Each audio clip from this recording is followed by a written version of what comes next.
Maybe now, maybe now, maybe now, maybe now, maybe now. Oh, here we go. Got it to work. Okay. Wasn't muted. The mic just wasn't working. Man, technology. Technology gets me. Guess I'm gonna have to do some editing now. What's up, everybody? How are we doing? Yes, Uncle Randy, and we are live. How are we doing? It's been a couple of days since we last talked. Again, I'd like to thank Zach Nunez from Go Deep Dive, his co-host David Billiot's in the chat right now, for coming to spend time with me last Friday. I think we had a fun conversation about everything surrounding the 5 for 5 deal and Jake Brown, which we will have more to discuss about here tonight with some developing news. Not going to get too far deep into the weeds of stuff I have heard or what's going on, but give y'all an idea of some stuff that I was wrong about. I bet none of you were used to somebody on a podcast around Baton Rouge saying, hey, I was wrong. But I was wrong about some stuff. We're going to talk about some recent stuff going on around college athletics. We're going to talk about college LSU football for a little bit. I hope y'all like the thumbnail, by the way. I was going for that EA Sports college football cover thing. I don't know. Had a wild hair up my behind earlier. We're going to talk about LSU football. There was a big piece that came out about Sam Leavitt last few days. I'm probably going to be a Debbie Downer or I'm going to be a buzzkill for a lot of people around LSU Athletics when it comes to my thoughts on Sam Leavitt pertaining to the story, not talking about how I think he's not going to be a good quarterback for us next year. I think he's going to be fantastic. And we're going to get deeper into some transfer portal news. Today is the last day for a college athlete to enter their name in the transfer portal in the college baseball realm. I don't believe we had anybody enter their name today. Since we last talked, Marcos Paz has entered the transfer portal. So we're going to have a discussion about that and my feelings on that. I'll be honest with you, I wasn't surprised. But we're going to talk about that and possible tampering around with Texas A&M. And it's kind of suspicious that only Kane takes a job at A&M and then Marcos Paz hits the transfer portal. Other than that, I want to talk about there's so many things I want to talk about right now. So many things. But you know what? Let's talk about Marcos Paz. Marcos Paz entered the transfer portal, and it was rumored he was a definite land for Texas A&M. Seeing that he was from Texas A&M, and Texas seemed to be a logical spot for him to fall. There was a lot of thoughts about tampering outside of normal recruiting that could have landed Marcos Paz in the transfer portal. I just insinuated Nolan Kane going back to A&M, and it happened. It was mighty quick. I wasn't surprised by the Marcos Paz portal entry. I do have a feeling that most coaches and players around the program were a little surprised. It has since been taken down, but Josh Jordan, shortly after it was announced he had entered the transfer portal, made a post saying you have to come to LSU and compete. You have to be willing to compete for your job here.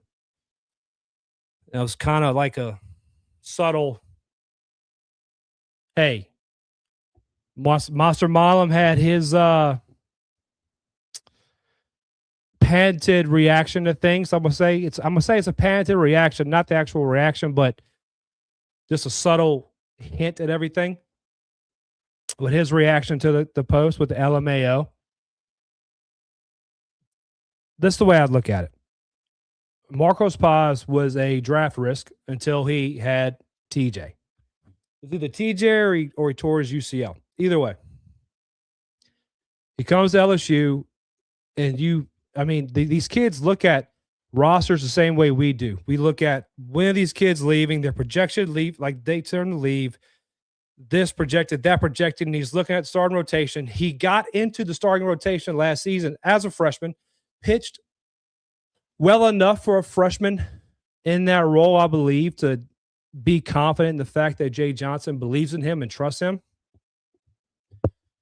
But I guess that wasn't enough. With Case and Evans returning, William Schmidt returning, Cooper Moore returning, then you go get Landon Hood out of the transfer portal. I think he saw the opportunity for innings diminishing and decided to go find somewhere to throw. He's a super sophomore, draft eligible guy. Now with 5 for 5, does that change with the MLBPA? I believe it does eventually, but we're going to get deeper into that later when it comes to the draft. I said last Friday with Zach on the show, and I'll say it again. I believe the MLBPA CBA agreement is going to have not drafting high school players in it. I think something's going to get kind of thrown in there. But Marcos Paz didn't see a chance to throw. And he may be a guy that thinks that with his draft potential as a high schooler, if he has a good year in college, maybe he moves up in the transfer in the draft rankings. If you listen to most people talk about Major League Baseball drafts, who I don't agree with, that'd be a terrible decision because next year's draft class is stacked, apparently. It's about to get more stacked or more vacant. 6 in this hand, half dozen in the other. Do I believe there was tampering? I believe there is always tampering. I believe Jay Johnson tampers. I believe Josh Jordan tampers. I believe Coach Simpson, Coach Wanaka, I believe they all tamper to a point. Some are worse than others. I get it. Nobody's hands are clean in this scenario unless you talk about Dabo Swinney at Clemson, which he may be the only person in college athletics who has a bone to say, we don't tamper and we don't break the rules. Prove that with the Ole Miss thing with the linebacker. Is it a big burden to our pitching staff next year? No. The way I'm looking at it right now, I believe you're going to get some more high school players. Nathaniel Davis just announced he's going to be foregoing the MLB draft. He is an outfielder from Bishop Moore in Florida. Welcome to Baton Rouge, young man. I believe you're going to have more guys in the MLB draft scenario right now, either A, announcing they're foregoing the MLB draft period, or seeing what happens in the MLB draft and then making a decision. I believe you're going to get more high schoolers here to campus than we initially believed. Do I think you get all of them? No. Sorry to tell you, Santarelli, not coming. I know there was an article today from Baseball America. I didn't have the chance to read it because I do not pay Baseball America to read their articles. I think the subscription-based model thing is getting ridiculous around this country, for instance. And I'm not paying you. I already pay enough subscriptions. I'm not paying to read the article. If you did put in the chat what happened, I bet it was clickbait. I don't think Logan Schmidt comes. There is a chance that Jason Armstrong talked about that Logan Schmidt does come to campus, and we will discuss that later. Because I listened to Jason Armstrong earlier today doing some yard work, and what he had to say about Logan Schmidt was intriguing. And I'll tell you guys right now, I've told y'all this before. I'm not a big breaking news source guy, right? Like, I'm not calling people here and there, doing this, doing that, trying to find out back ways to learn information. If I get information, it's because people feel nice enough to hand me information. And I love it. Thank you. But I'm never, there's people's numbers I have. I'm not going to call them and bug them with that because I don't want to be that person. I value relationships way too much for that. So did Texas A&M tamper? I bet they did. But right now you have more intriguing news coming out of the Marcos Paz situation. Marcos Paz, I keep saying Marcos Paz situation, with Texas being in the running, and now Georgia apparently being somewhere in or around the thought. By the way, I saw earlier, Georgia got that big Dwayne The Rock Johnson, Moana-looking dude, Lokai. I'm not trying to pick on him. Dude's just huge. They got him out of the transfer portal. Congratulations to Georgia. By the way, I went and saw Toy Story 5 with my kids this weekend and my wife. They're doing a live-action Moana. It was just weird. I get it, but it was just like, awkward to sit down and watch that preview. Toy Story 5, another thing. We can talk about that another day. But anyways, did they tamper? I believe so. I believe everybody tampers. But do I blame Marcos Paz at the end of the day? Because you can't do anything about tampering unless you want to be Dabo Swinney and get on a press conference and bring everybody in and start airing out dirty laundry, which turned around and made Pete Golding start saying, "Oh, I'm gonna air out everybody's dirty laundry." Unless you want to be one of those guys, you're not going to do anything about tampering unless the NCAA comes out and puts definite rules ahead of it, which they won't because of the NCAA. They can't help but hurt themselves. But do I blame Marcos Paz? I don't. I'll be honest with you. I don't, guys. I don't blame Marcos Paz one bit for wanting to go find somewhere where he could play and pitch more because he's going to have a hard rotation to crack. Now, as we know, the J. Johnson-led team and pitching staff with injuries, which I learned some stuff about that. We're not talking about it. But I wish I'd have looked back and looked at the signs that were there. That made sense. So, but we're not going to discuss that tonight. But that could have, what I heard could be a reason why Marcos Paz started entering the transfer portal as well. But if you can get out there and get innings, get innings. With any Jay Johnson team, it's very rarely the starting rotation stays a starting rotation. I mean, you had Cade Anderson, Anthony Jansen. I mean, that was two guys who are leading minor league baseball right now. Like, what was that graph? It was like 3 out of the top 10 or top 3 were all LSU baseball pitchers in minor league baseball doing amazing things. Like, the proof is in the pudding. You could have stayed here and became that, but you didn't. I don't blame him. I'm not going to sit there and rag on the kid either. The kid had a great if he goes to A&M, I'm not going to be upset about it. I'm not going to be happy about it because we got to face him. He's a permanent opponent. We got to face him. And the kid's going to be good. No matter what you say, the kid's going to be good as long as he don't get in his own way. You could look at a guy like Cam Johnson as an example, right? Cam Johnson didn't forego the draft. He went into, people forget, Cam Johnson went to the draft looking for a number and didn't get that number. I think he was a top 5 projected pick coming out of high school, and he didn't get that number. So he came to college, and Jay Johnson threw him to the fire. Jay Johnson said, "Hey, I believe in the talent you have. I believe in the action in your arm. I believe in everything you have. Go do it." And it never happened. It turned into a all-day X session, I'm gonna call it, or Twitter session with an idiot who was never a scout. Just FYI. I don't want Cam Johnson to fail. I don't want Marcos Paz to fail. They both have immense talent. They just can't. Cam Johnson, for instance, hasn't been able to figure out how to use his talent properly. That's the one thing that's hurt Cam Johnson. I want him to succeed. Like I said earlier in the year, talking to David and Zach and all the guys we talked to, I want Cam Johnson to have success every weekend aside from the weekend he plays LSU. That's it. And the weekend he played LSU, he couldn't handle the box like I thought he could. That was the same night Case and Evans threw 15 Ks. It's not a boon. It's not a big impact to your rotation. I believe you get a lot more guys out of the high school ranks that you didn't think you're going to get. I think Jay Johnson's waiting for after the draft to kind of look at some more pitchers. I know everybody wants left-handed pitching. I get it.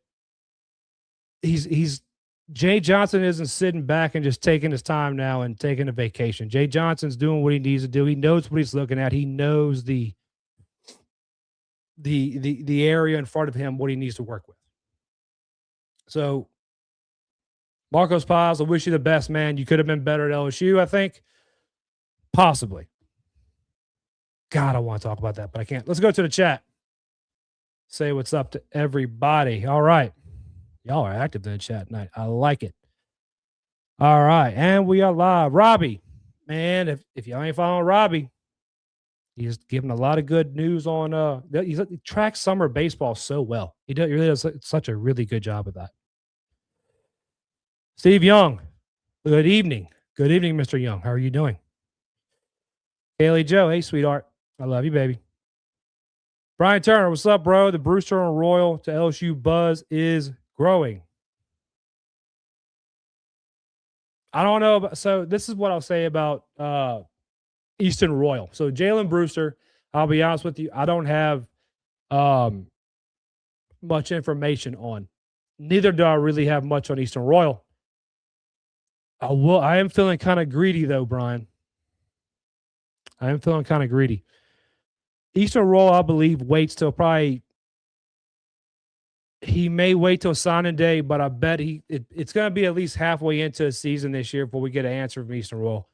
I truly believe so. You can see what the guy posts. I think he's wore out. I mean, we all look at it and think about, if you were recruited, it was fun. And I bet none of us in this chat, unless you're watching and not in the chat, were recruited like Eastern Royal. So you were not recruited like Eastern Royal. I bet he's tired. I bet he's ready for this to all be over or to at least get to a steady state, what he's used to. But yes, it is turning up. I did listen to something earlier about Jalen Brewster. Apparently he looks himself like a Deuce Gerald's. Hey, man. I can tell you this. Premier positions are where Lane Kiffin and Billy Glasscock and a bunch of people are going to be spending money. All right. Real curious about Marcus Paz. Didn't see that one coming. I kind of did, Uncle Randy, to be completely honest with you. I didn't see him enter the transfer portal. Let me rephrase that. I did not see him entering the transfer portal. I'm not surprised about it, though, because it's kind of like the odd man out thing. All right. Like you're gonna have high school guys right now you have in your list that are not coming to campus because of way certain things in the offseason have progressed. And it kind of turns into, would you rather this or that? Would you rather this or would you rather that? Could you live with this or could you live with that? It's going to turn to that. The timing was most surprising. I mean, we all wanted to hire. Nolan Cain for a reason. The rumors is Brewster's about to decommit for Texas Tech. I have read that. It's mutually parting ways. All right. I thought Cooper Williams would be on the next thing. Smoking in College Station, but Coop is still here. I think Coop might bounce back in a big way next year, or at least that's the hope. I hope so too, man. I mean, none of us are experts. In my opinion, unless you're a Hall of Fame baseball player, played in the show, I'd call Jay Mitch an expert. He didn't play in the show, but like guys like, unless you're a guy like that or you're Jay Johnson, I wouldn't call you an expert. I know ball, and I'll tell you one person who knows balls in this chat, David Belliot, and he was really high at Cooper Williams. I was not as high at Cooper Williams as him, I'll be honest. But there's a reason why David Belliot was so high on Cooper Williams, because he's good. Now, if he could figure it out, that's the question. That would be the question. I hate the way this thing does.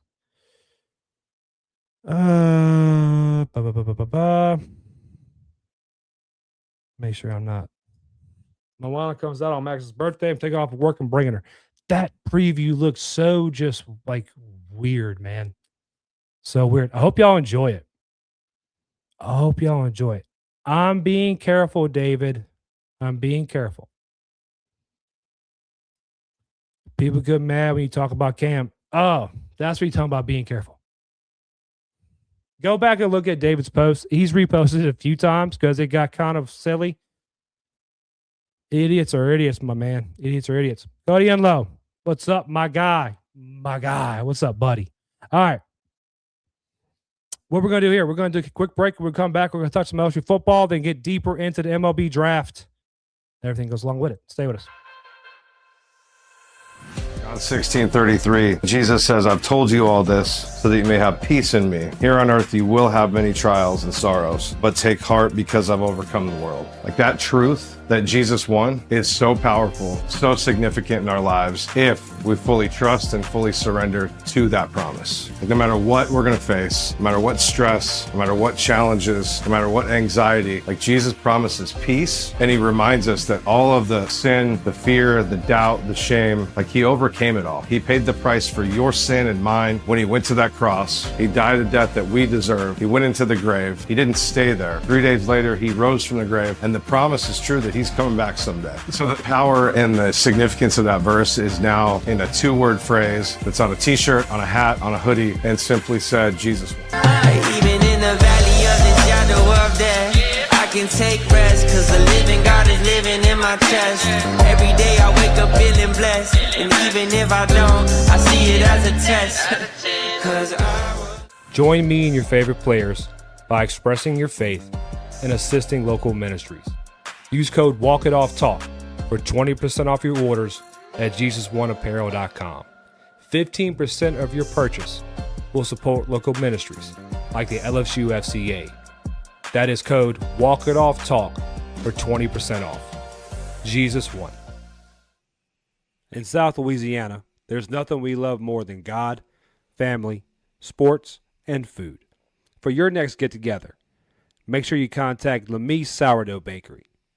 Whether you're gathering with friends and family for the big game or surrounding yourself with loved ones for a Sunday dinner, let Mie Sourdough Bakery provide what you need to make it that much more special. Mie Sourdough Bakery is a small batch, all organic bakery right here in the heart of Baton Rouge, Louisiana. Go take a look at what's being mixed up in the kitchen next, as well as place your orders on Instagram at Mie Sourdough Bakery. Don't forget to pick up your regular sourdough loaves, your jalapeno cheddar loaves, cookies for those late night snacks, and cinnamon rolls for those early morning cravings. Mie Sourdough Bakery, where the first ingredient in anything made is love. Mie Sourdough Bakery.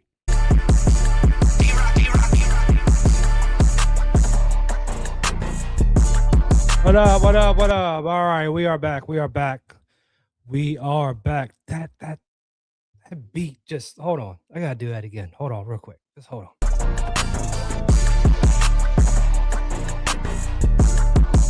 That beat just gets me going. All right, let's look at the chat real quick. See what I missed. All right. Cody says he's ready for some Tiger football. I am too, man. I'm getting excited. I'm excited to have him back. Big bounce back coming. I believe that. He's talking about Cooper Williams. I hope you're right. It can't get worse. And I'm not saying that to be mean to Cooper. I'm just saying it can't get worse. So I hope that's right, because we need left-handed pitching, and Cooper has the stuff to be dominant. Has the stuff. There's a lot of things I think that need to change around pitching. We're not going to get into that. All right. All right. So you guys are already talking about LSU football in the chat. Let's continue. By the way, in the chat, pick to click prizes. Let me know. You got one right here. Right there. You got one right there. We got other stuff. Give me ideas what y'all want. Don't say tickets. That's all I got to say. You say tickets, you're excluded from pick to click. Anyways, this is where I'm kind of be a Debbie Downer or a buzzkill. There was an article that came out. I was talking about the weight gain for Sam Levitt over this offseason, how great of offseason he's having. Do I believe Sam Levitt's having a great offseason? Yes. Yes, I do.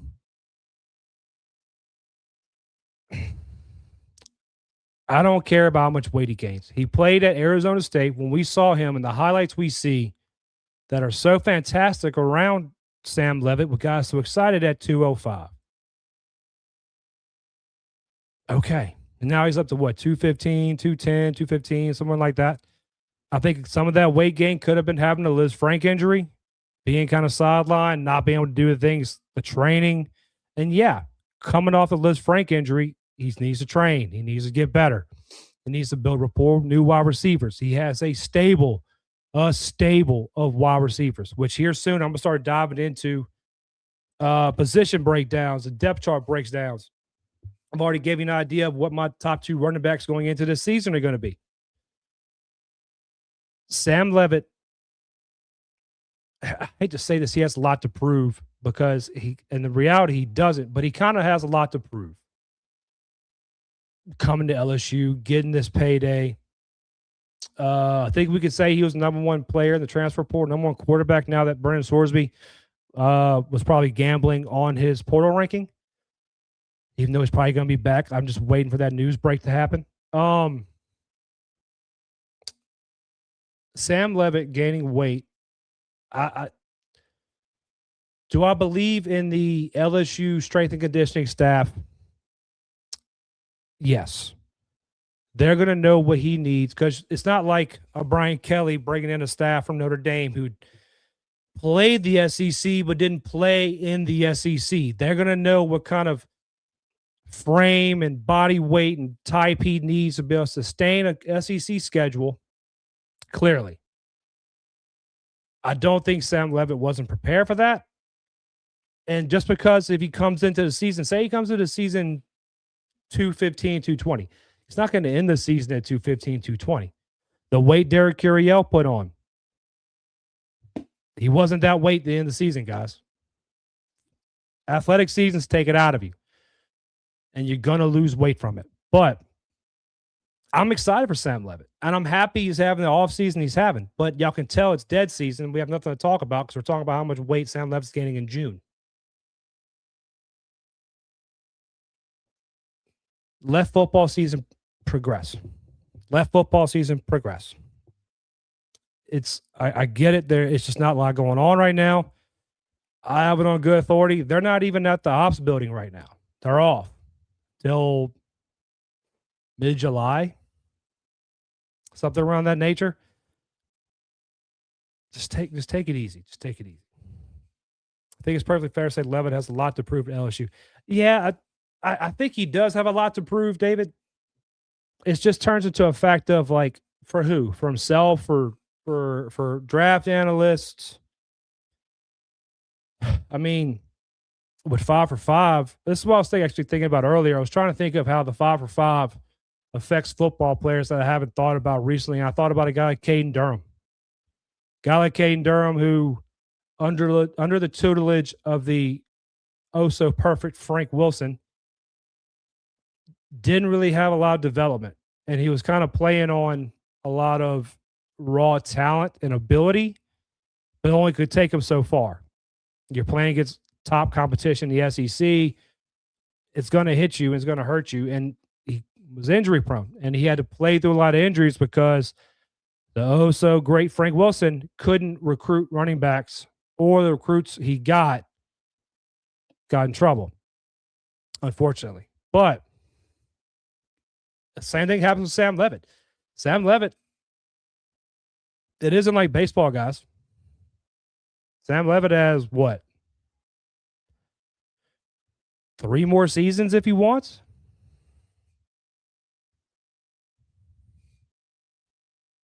Now, do I think he stays here 3 seasons? No. But, or he has at least 2 more years. I think he has 3. But I don't know who he has to prove to what.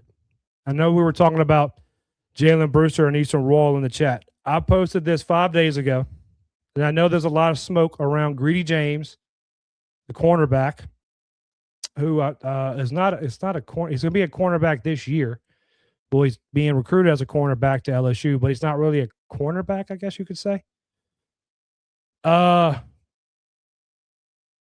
the person I got this from, there is no better person to get this from.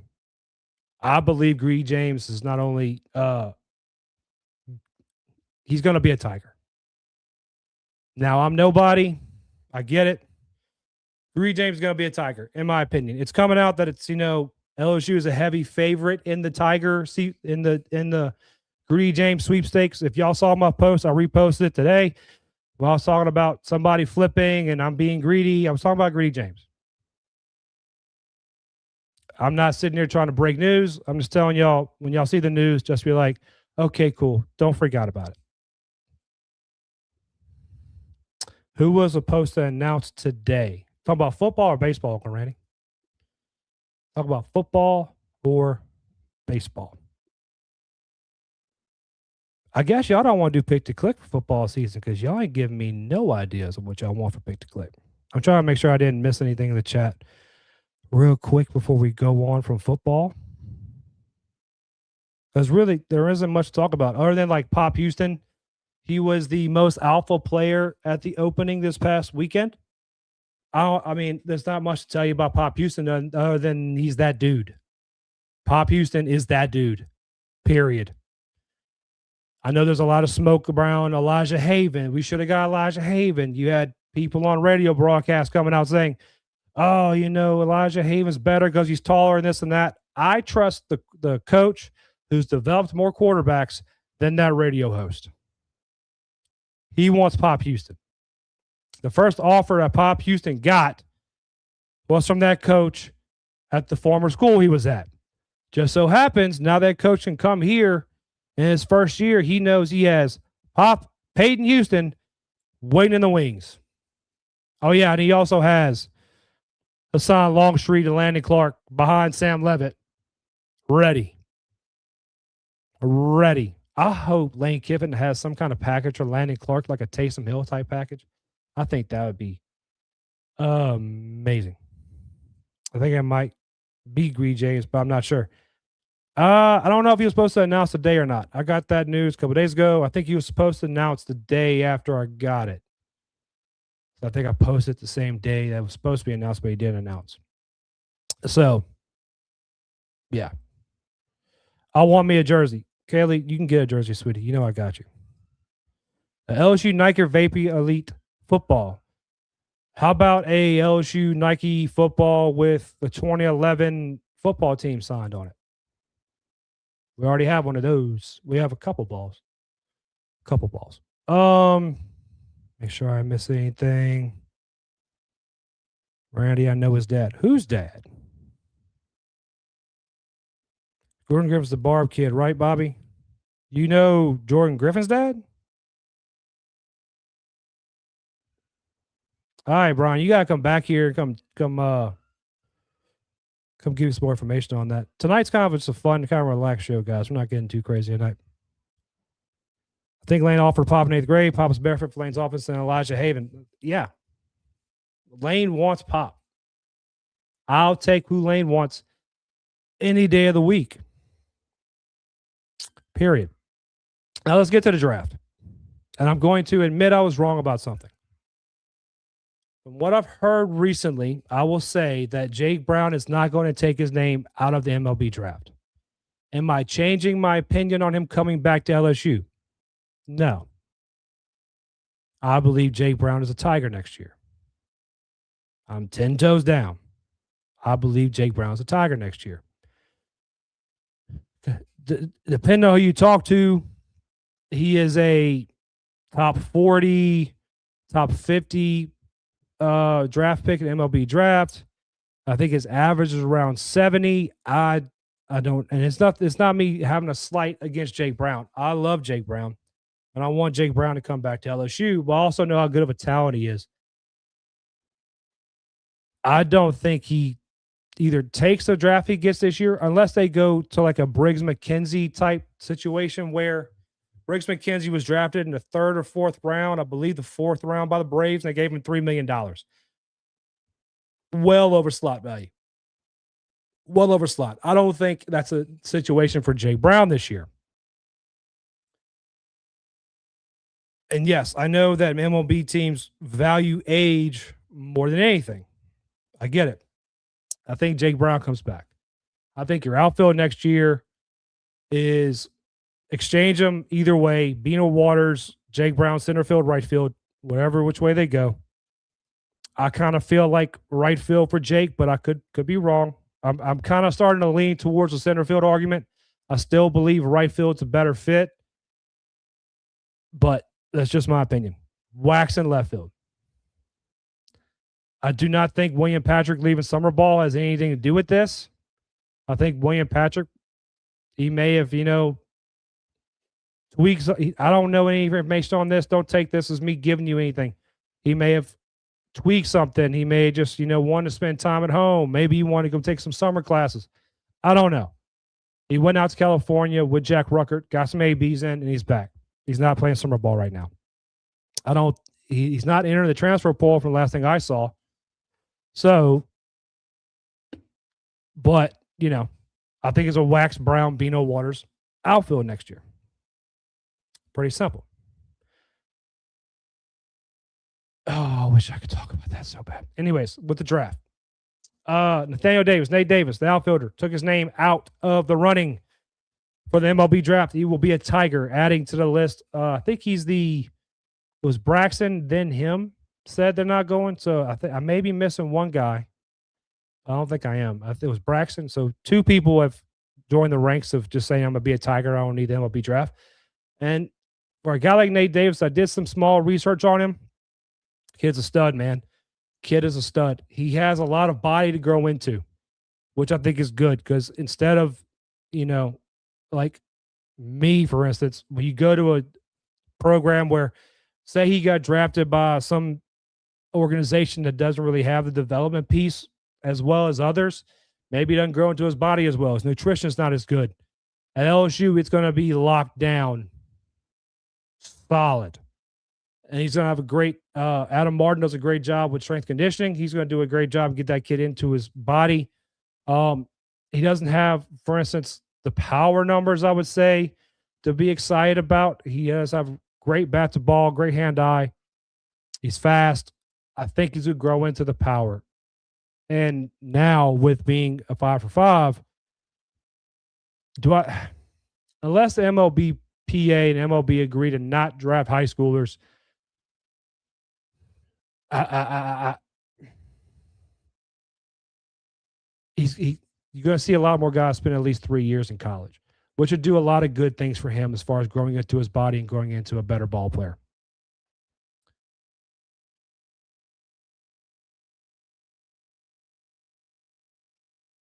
I'm trying not to say something I shouldn't talk about. But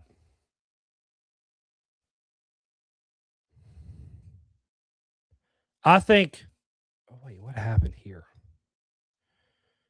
Goodness gracious, why is this thing doing that right now?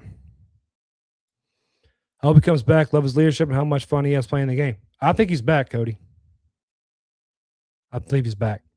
Curious to see how good Elijah is at Bama against SEC competition. The learning curve is going to take a year or two, much like Arch, except Elijah may play a little more his first years. I'm not sure about the depth chart at Alabama right now. I know they had that one guy behind Simpson, but I can't remember exactly. Yeah, Nate's a stud. He's a grinder. He's got a day in the life out on YouTube showing he trains and how he prepares. Yeah, 100%. He is out of Florida. He went to Bishop Moore in Florida. So let's get back into the draft. Without saying some things I can't say, there are a lot of things outside of the draft and outside of slot value and draft picks that are influencing a lot of decisions on whether or not to go to Major League Baseball. I think a lot of people are starting to kind of recognize the seriousness of the lockout with MLB and MLBPA.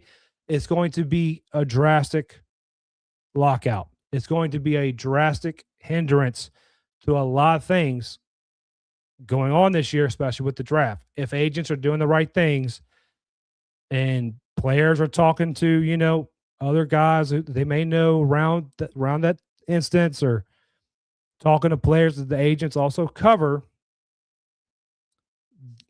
it's going to be very drastic. Like, Major League Baseball may change as we know it, drastic, right?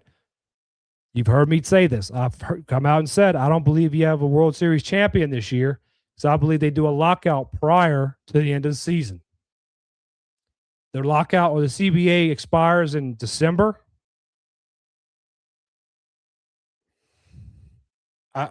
It's very, very well. I could be wrong again, and they could be a World Series champion. Great. I don't care.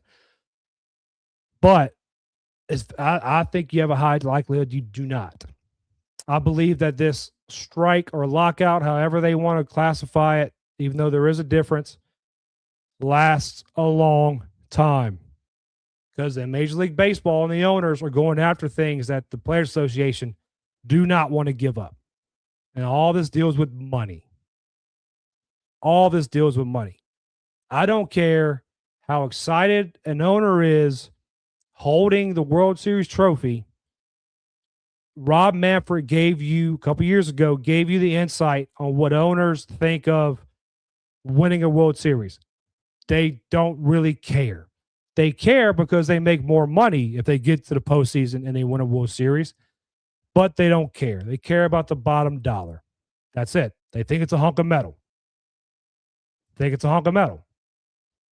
If you think the owners truly cared about winning a World Series, why haven't the Angels, who have had one of the top, if not at sometimes the top player in baseball, Mike Trout, in their outfield? Why haven't they spent more to get more talent around Mike Trout? They don't. They like Mike Trout. They pay him because he sells jerseys. He sells hats. He sells tickets. He sells popcorn and pennants. That's all they care about. And that's what they're going after with the MLBPA, which they always go after money. But I think the MLBPA has a population within it, for lack of a better term, that are not going to let them sit there and take and take and take. They're going to fight them. And I think it's going to be a big fight, which would be a big hindrance to what these draft picks are doing. Now, thankfully, in Major League Baseball and college baseball, you can go get drafted. As long as you don't sign, you can come back to college.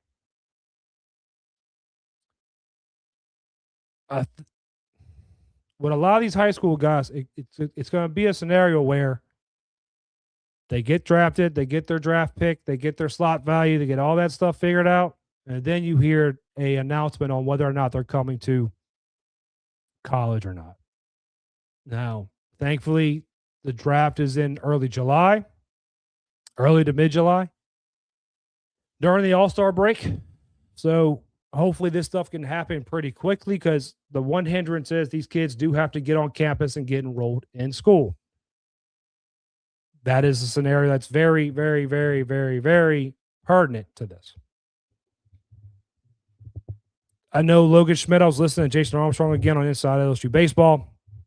Logan Schmidt is a guy kind of like Santarelli, who you look at and you go, they're not coming to campus, they're gone. Oh, okay. Very well could. Very well could. I was under the impression Logan Schmidt would not get to campus.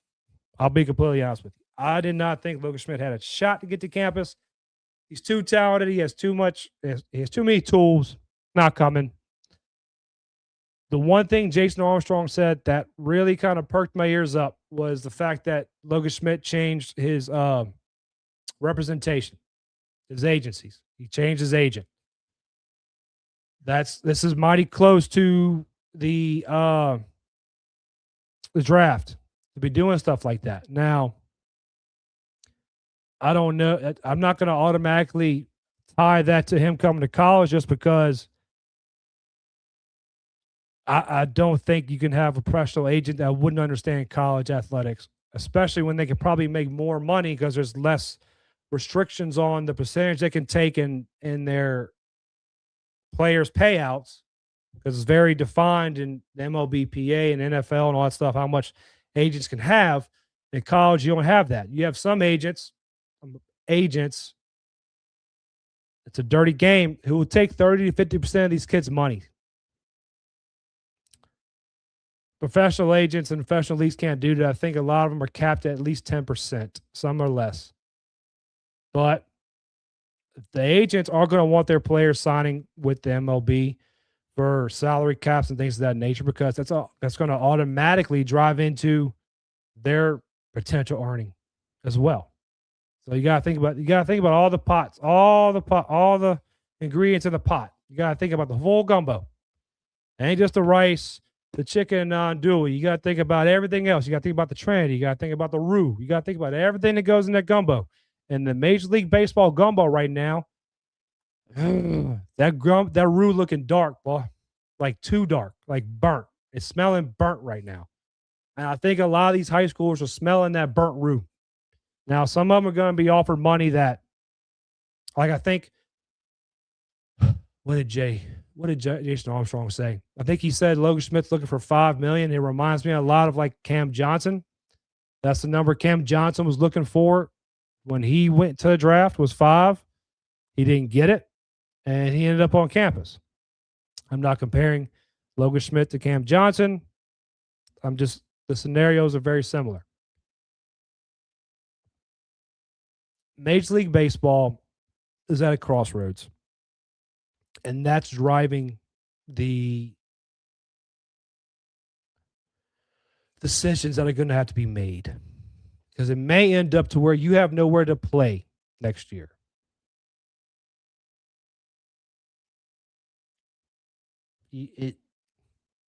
Not saying Major League Baseball is going away completely forever, never going to have it again. Not saying that. And that's not going to be a live tour type league that pops up for Major League Baseball. Not saying that. This lockout's a lot more pertinent than some people want to realize. And just looking at slot value doesn't matter. That's why I'm so gung-ho on Jake Brown coming back. Not because of what's going on with Major League Baseball at the moment, even though that is a big factor in my opinion. And again, that's just opinion and speculation, pure spec. But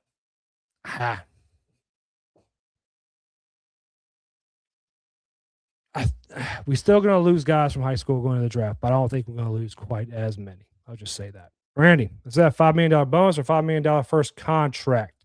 That is bonus. So here's a little story time. Professional baseball. Whenever you get drafted, the slot value is basically a bonus. It's out of the bonus pool. That's how much money they're giving you to sign the contract. You'll sign a contract somewhere in that nature, but in minor league baseball, guys don't make anything. Guys don't make anything. 30 to 40,000 was what it was years ago. It may have ticked up a little, but guys in minor league baseball don't make much money whatsoever. That's why you don't see guys making, 15-year careers in minor league baseball. You just had Gavin Dugas just announced that, he's hanging the cleats up. Gavin Dugas is, he was a great ball player. I did not see Dugas making it to the league, like to the show, but there was a chance. I mean, you always have a chance, especially if you get drafted. I mean, you have a chance. But you don't make much money in minor league baseball. The only way you make money is if you make it to the show and you're sent. That's why you get sent back on rehab assignments, and it's not, demoted. Yeah. So that's another thing you got to think about. Yeah, it's a big lump of money right there, but I don't know. So, no, that would be bonus. Ryan Turnout's question. Who's the greatest offense ever? 2019 LSU or 05 USC? This isn't me being biased, Brian. I'm going to go with now, if you put both those teams on the field and played one another, that'd be a hell of a game, because I don't think the LSU defense in 2019 was as stout. The offense just put up so many numbers. They put up so much numbers. They scored so much. I think the 2019 LSU offense is better than the 05 USC offense, personally. I mean, because, man, the weak link on that team was what? Clyde? Clyde reminded me of Jerome Bettis, just the bus, just bouncing off of people and running through tacklers. It was great. I mean, And you had to have that offense because, like a lot of people talk about Auburn, I look back and think about Ole Miss with John Reese Plumlee just running around the world like he was in a soccer match, just a running. That's my opinion. Other news we got surrounding college athletics. Oh yeah, and by the way, I think everybody found out my opinions on Trent Caraway this week. Good luck in Miami, bro. Oh, what's his name? Gosh, dog it. I forgot his name. Let me pull something up real quick. Sorry. I know. But I'm happy y'all here having fun with me. It's great. Where is it at? Let me do something real quick.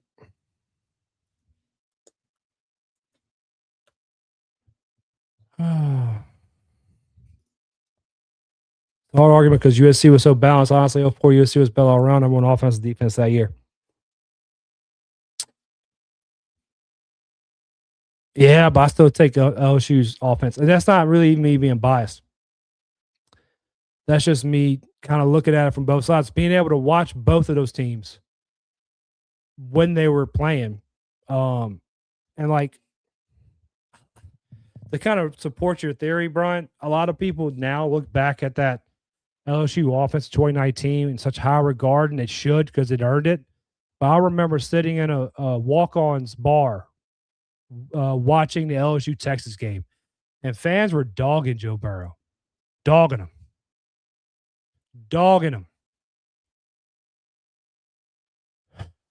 Yeah. All right. One quick thing I want to bring out. Golden Spikes Award winner, Daniel Jackson, a catcher from Georgia. Congratulations. He won the Golden Spikes.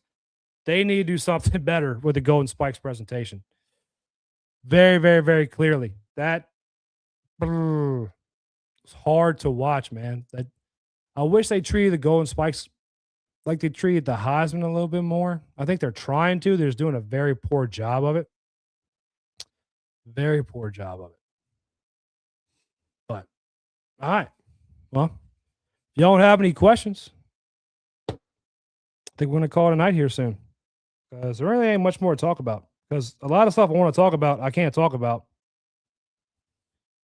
Because I don't want to get in trouble. Let me see something. Why are you being so loud? But yeah, that's that. We're going to do trying to think if there's anything I missed. I don't think there's really anything I missed. Marcos Paz, Nate Davis. Yeah. We're gonna do a couple. We're gonna start getting into we will later for a bed, sweetheart. Get into more breaking down depth charts on the offensive defense. Todd Benefield dyed his hair blonde after meeting Tyrann Mathieu. I think Todd Benefield's going to be a dog. But before we leave, we're going to go over a Bible verse like we always do. Matthew 10:16, behold, I send you out as sheep among wolves. Therefore be wise as serpents and harmless as doves. What I hear when I say that is God's going to put you into scenarios where he knows you can handle it. He wants to see how you handle it. He wants you to be a good representation of him. Don't answer violence with violence. Answer the world as you would like for it to be answered to you. Now, I'm not saying never have violence because we have lots of situations where you need that, but that's what I read when I hear that. Anyways, do me a favor. If you haven't already, please like the stream. It does me all the favor in the world. Cost you nothing. Like the stream. If you're on X, please share this post. Share the video. If you're on YouTube, please subscribe if you haven't already. And I hope y'all have a great day. I'll see y'all in 2 days on Thursday at 6 o'clock. Possibly. Things may change. My life's in flux right now. Just be patient with me. I will make sure we have another episode come out tonight. Other than that, I hope y'all have a great day. Remember, God loves you. All he wants you to do is love him back. I hope y'all have a great evening. And later.